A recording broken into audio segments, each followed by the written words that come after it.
Oke, kita akan belajar tentang Great Common Division atau yang kita kenal dengan GCD. Kalau dalam bahasa Indonesianya adalah pembagi persekutuan terbesar. Nah, kalau dulu waktu kita sekolah ya, kita kenalnya dengan FPB, faktor persekutuan terbesar. Nah, apa itu GCD atau pembagi persekutuan terbesar? Nah, ini didefinisikan dengan, saya akan bacakan, pembagi persekutuan terbesar dari dua bilangan bulat A dan B, di mana A dan B itu tidak sama dengan 0, adalah bilangan bulat positif terbesar yang dapat membagi A dan B.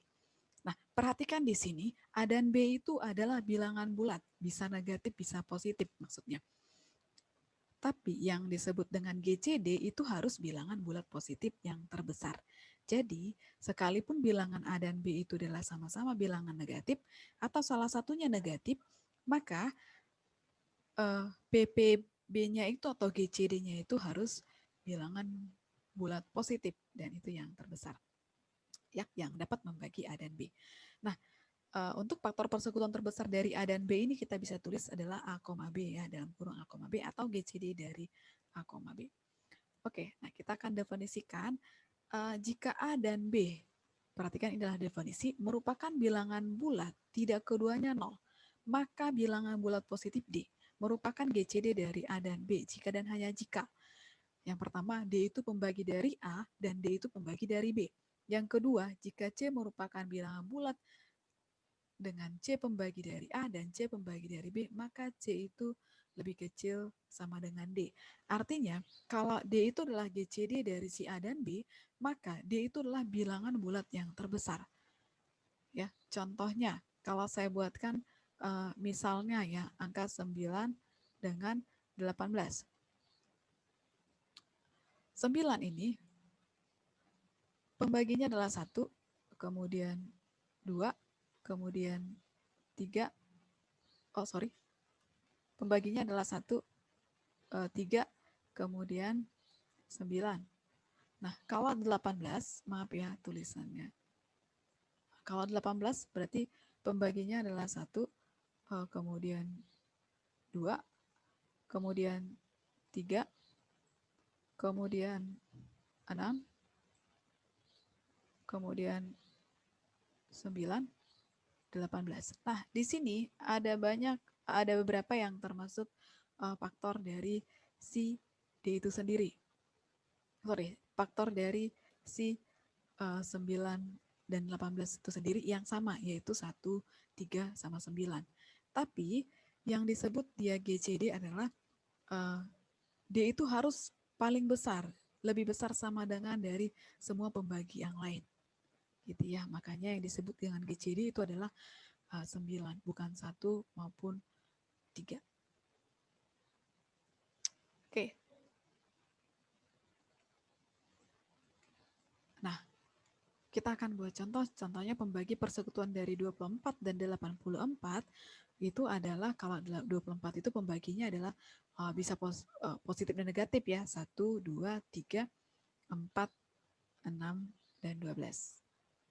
Kalau 84 itu pembaginya juga 1, 2, kemudian 3, 4, 6, 12, 21, bisa juga adalah 42 dan 84. Nah, sehingga GCD dari 24 dan 84 ini adalah 12. Faktor persekutuan yang sama yang terbesar. Nah, dengan cara yang sama, boleh kita tuliskan GCD dari 15 dan 81 berarti adalah 3. GCD dari 100 dan 5 itu adalah 5. GCD dari 17 dan 37 itu adalah 1. GCD dari minus 15. Nah, di sini ada minus, bilangan negatif, dan bilangan positif. Itu adalah tadi berdasarkan definisi yang di atas, itu adalah bilangan positifnya, itu adalah 15. Nah, GCD dari dua bilangan negatif itulah bilangan positif juga. 6 dan 15 itu GCD-nya adalah 3. Kalau 3 dengan 44 itu adalah 1. Faktor persekutuan terbesarnya. Nah, jadi jika GCD dari A dan B itu adalah D, maka boleh kita tuliskan bahwa D itu harus bilangan bulat. Tadi berdasarkan definisi ya. Kemudian boleh kita tuliskan D itu lebih besar dari 0 pasti ya. Dan D itu lebih besar sama dengan 1. Nah, di sini 1 ikut juga. Oke. Nah, kita akan bahas tentang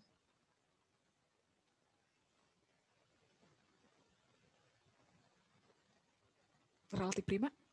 Relatif prima didefinisikan karena tadi kan ada GCD-nya. GCD-nya itu ada yang dia nggak punya pembagi ya selain dari 1. Nah, itu yang kita definisikan tadi adalah relatif prima. Bilangan bulat A dan B di mana A tidak sama dengan 0, B tidak sama dengan 0 disebut relatif prima jika GCD-nya dari si A dan B itu adalah 1. Nah, contohnya 25 dan 42. Itu adalah merupakan relatif prima karena GCD-nya adalah 1. Oke. Nah, perhatikan GCD 18 dengan 60. Kalau kita lihat GCD 18 dengan 60 ini cepat itu adalah sama dengan 6. Pembagi terbesarnya adalah 6. Nah, gimana kalau 18 dan 60 ini masing-masing kita bagi dengan GCD-nya tadi? Masing-masing kita bagi 6. Nah, dapat 18 bagi 6 itu adalah 3, 60 bagi 6 adalah 10. Nah, ternyata GCD dari 3 dan 10 itu adalah relatif prima, yaitu adalah 1. Nah, apa yang kita bisa dapatkan dari sini? Kemudian hubungannya apa? Oke, tadi kalau GCD-nya dibagi 6, nah kita di sini masing-masing bilangan A dan B itu dibagi 6. Ya. Artinya, boleh kita tuliskan bahwa dampak GCD-nya adalah 6 menjadi 1 itu berarti adalah sama-sama dibagi 6 ya. Boleh kita tuliskan teorema bentuk begini. Jika A dan B adalah bilangan bulat dengan GCD A dan B itulah D. Maka kalau kedua bilangan itu kita bagi dengan D, sehingga GCD dari A per D itu dan B per D itu sama dengan 1. Nah, ini bisa kita buktikan. Yang pertama kita misalkan dulu GCD dari si A per D itu dan si B per D itu adalah E. Tadi GCD dari A dan B itu kan tadi adalah D ya. Kita akan tunjukkan bahwa tadi kan teoremanya bahwa GCD-nya sama ya. GCD-nya kan 1 kan kalau dibagi D. Nah, kita akan tunjukkan bahwa si E itu adalah 1 ya. Nah, karena GCD dari si A dan B, A per D dan B per D itu adalah E, maka boleh kita buatkan bahwa si E itu adalah pembagi dari si A per D dan si E itu juga pembagi dari si B per D. Sehingga boleh kita tuliskan bahwa si A per D itu adalah kelipatan dari atau perkalian dari E dengan suatu bilangan, sebutlah adalah P. Atau boleh kita tuliskan berarti adalah P kali E. Dan B per D itu adalah E dikali suatu bilangan Q, atau boleh kita tuliskan Q kali E. Nah, akibatnya boleh kita tuliskan di sini karena A per D sama dengan P kali E, maka A itu sama dengan PE dikali dengan D. Dan B itu sama dengan Q kali D kali E. Nah, ini berarti, coba perhatikan di sini ada D kali E juga faktor mereka yang sama, faktor dua bilangan ini. Artinya D dan E itu adalah faktor persekutuan dari faktor persekutuan dari A dan B. Tadi karena kita ketahui bahwa GCD dari A dan B itu adalah D, maka tadi kan faktor persekutuan dari si A dan B itu kan ternyata di E kan.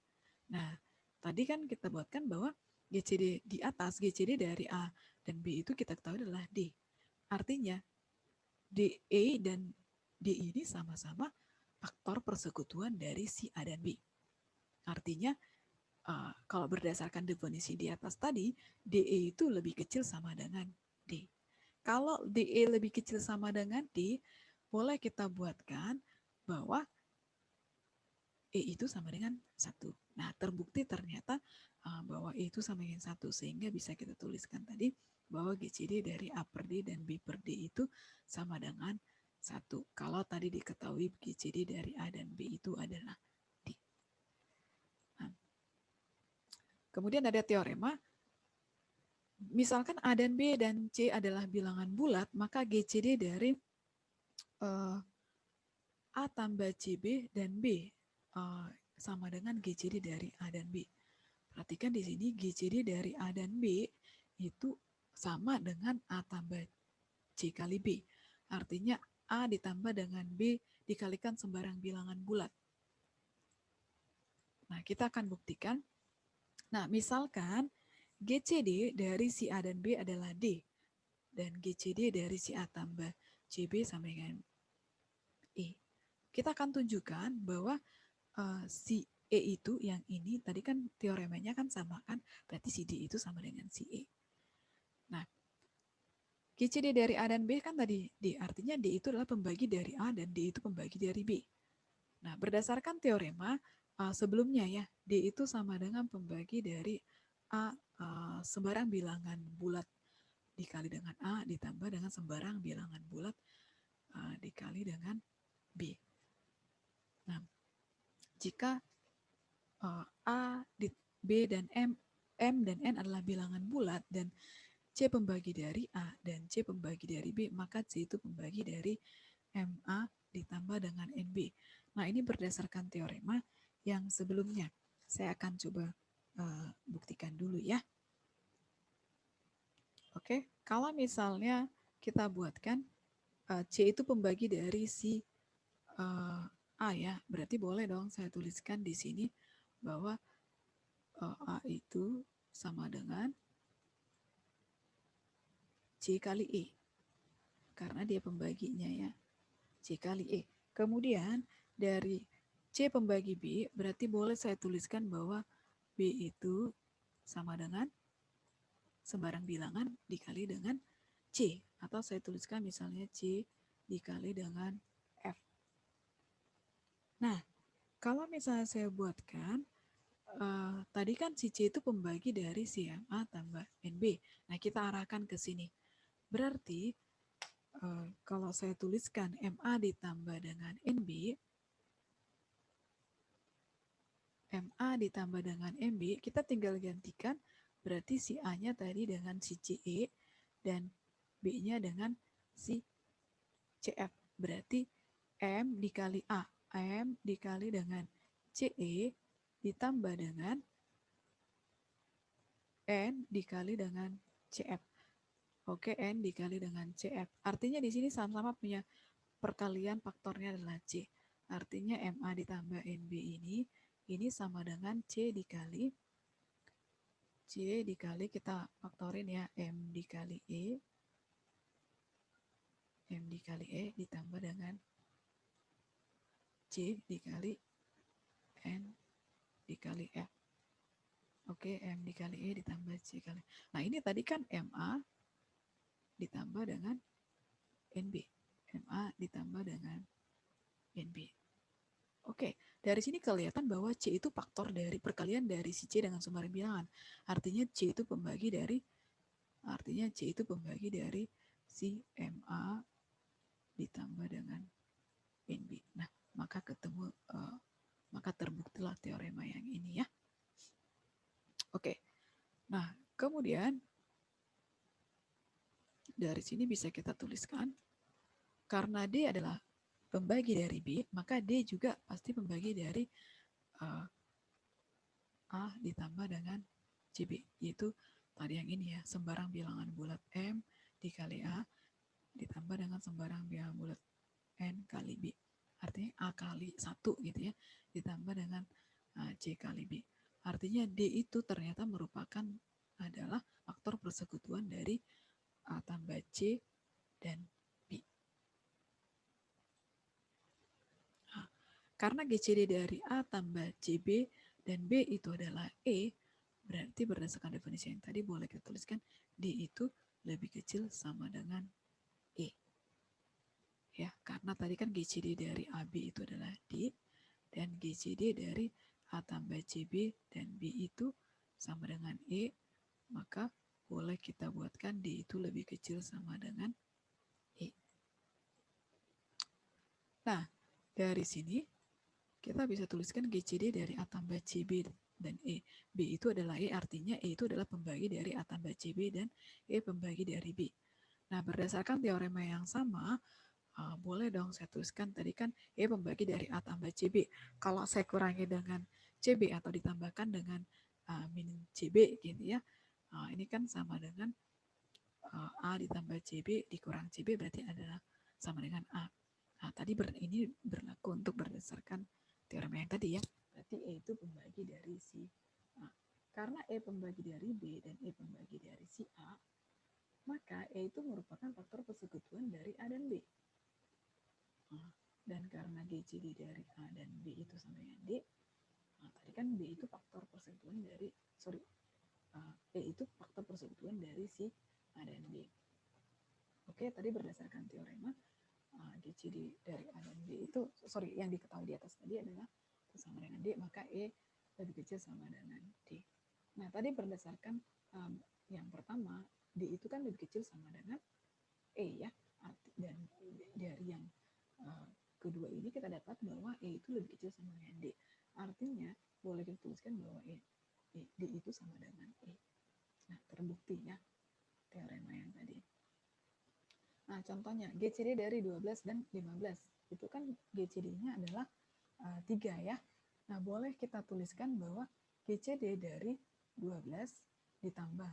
Tadi kan A ditambah dengan sembarang bilangan C dikali B ya. Dan B itu sendiri itu sama ya GCD-nya ya. GCD A dan B, dan A ditambah sembarang bilangan dikali B, dan B itu adalah sama. Boleh kita tuliskan di sini 12 ditambah min 2 kali 15 dan 15, GCD-nya berarti min 2 kali 15 min 30 ya, tambah 12 berarti adalah min 18, sehingga bisa kita tuliskan GCD dari min 18 dan 15 itu sama juga dengan 3, yaitu tadi sama dengan GCD dari 12 dan 15. Nah, gimana kalau kita menghitung GCD untuk bilangan bulat yang besar? Nah, contohnya 963 dengan 697 atau 7.897 dengan 4.399. Nah, kita bisa gunakan dengan algoritma Euclid. Nah, algoritma Euclid inilah teknik untuk mencari GCD, terutama untuk bilangan-bilangan besar maupun yang bentuknya bukan bilangan ya.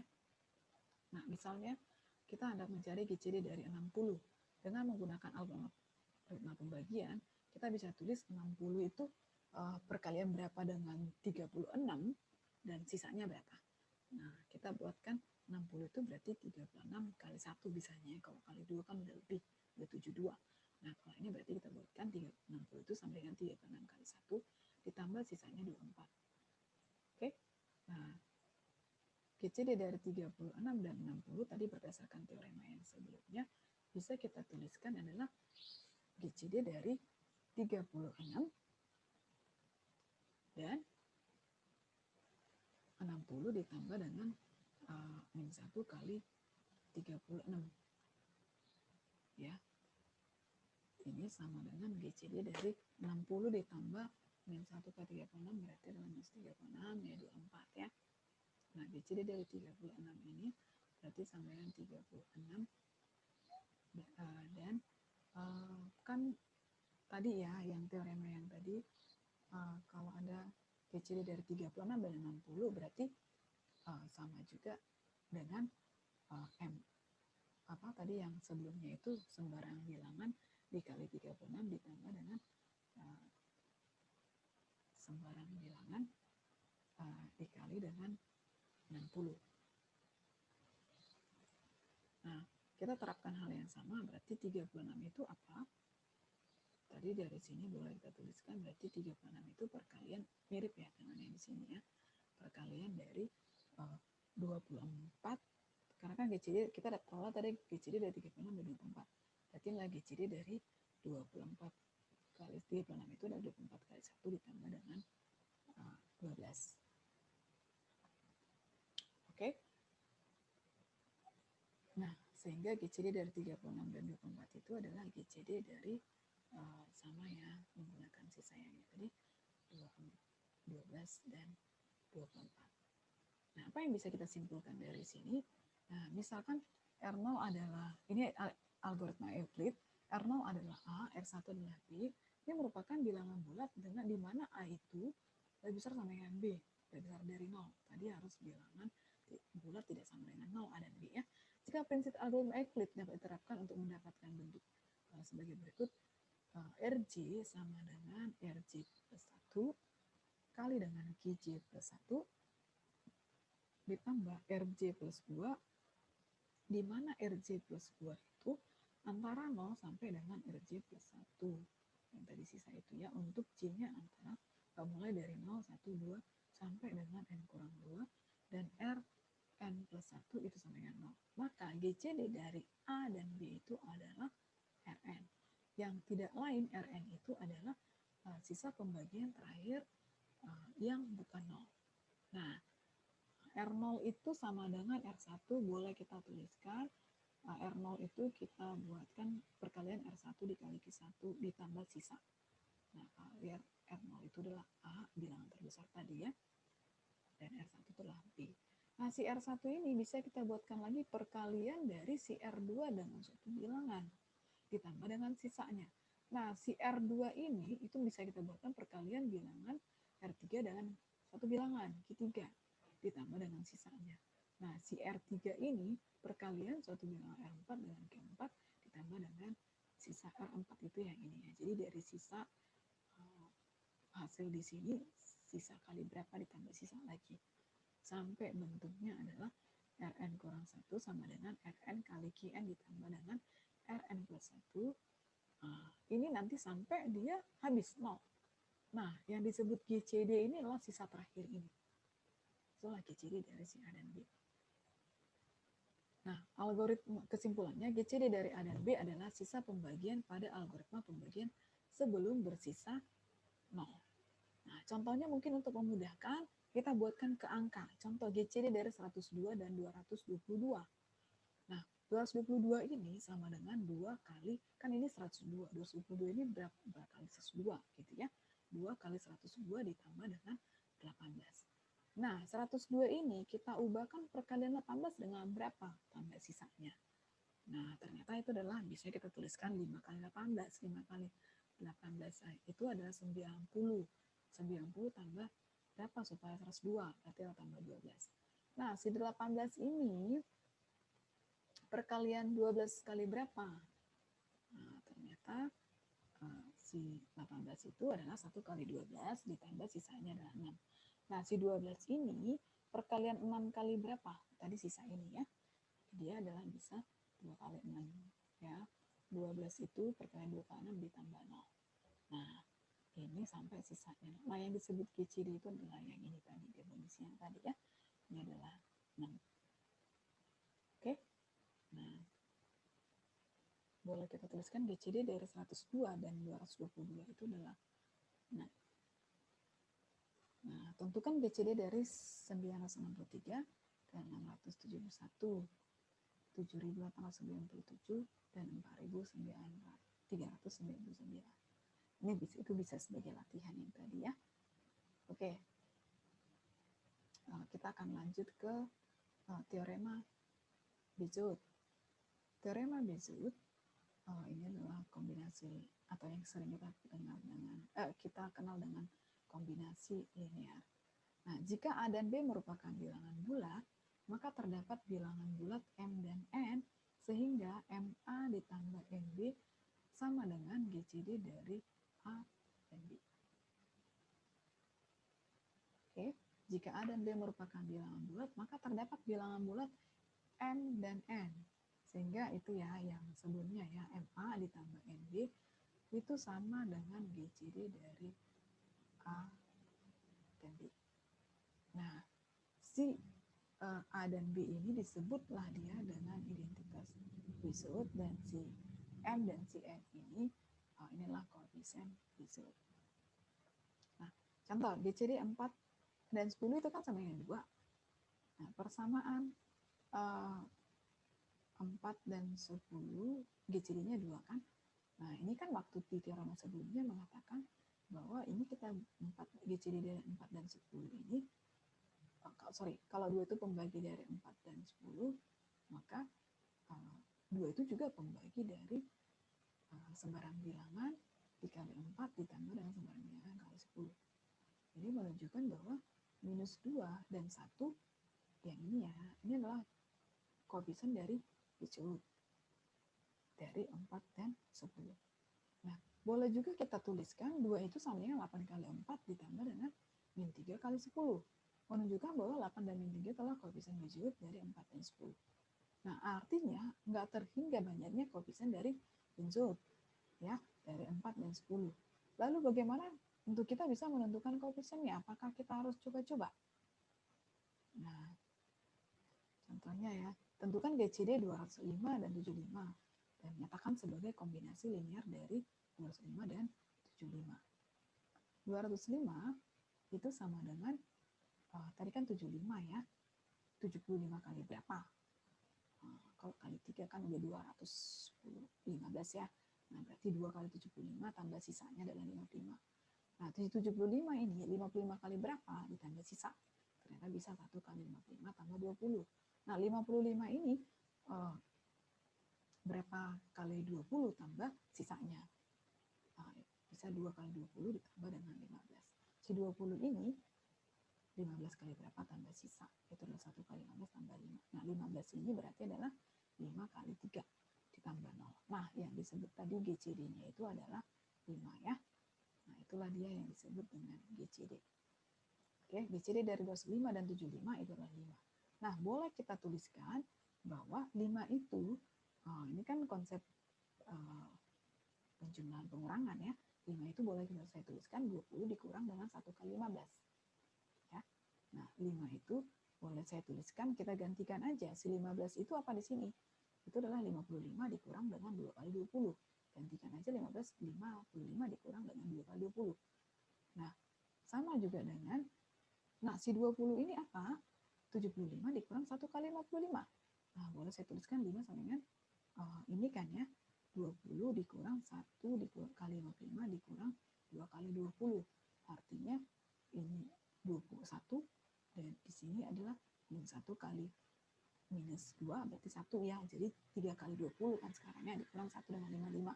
Nah, kemudian si 20 ini tadi yang kita ganti yang saya bilang tadi 20 itu adalah 75 dikurang dengan 1 kali 55 dikurang dengan 1 kali 55 ini. Berarti artinya di sini kita sudah punya 3 kali 75 dikurang 3 kali 55. Nah, minus 3 kali 55 kali min 1 kali 55 bisa kita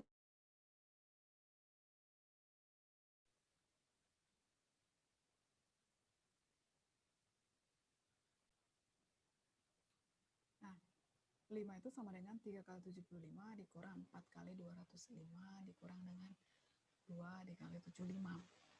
Artinya minus 4 kali minus 2 tadi adalah 8 ditambah 3 berarti 11. Boleh kita tuliskan 5 itu sama dengan 11 kali 75 dikurang yang ini 4 kali 205.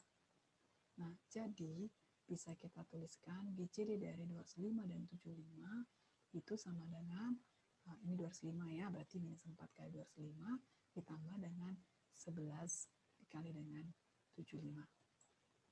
Nah, gimana kalau 12.378 dan 3.054. Ini boleh kita tuliskan suatu bilangan X dikali 12.378 ditambah dengan suatu bilangan Y dikali 3.054. Nah, ini digunakan sebagai latihan ya. Nah, teorema ini, jika A dan B adalah bilangan bulat, dengan GCD A dan B itu adalah D, maka GCD A per D dan B per D itu sama 1. Boleh kita gunakan dengan teorema Biot tadi.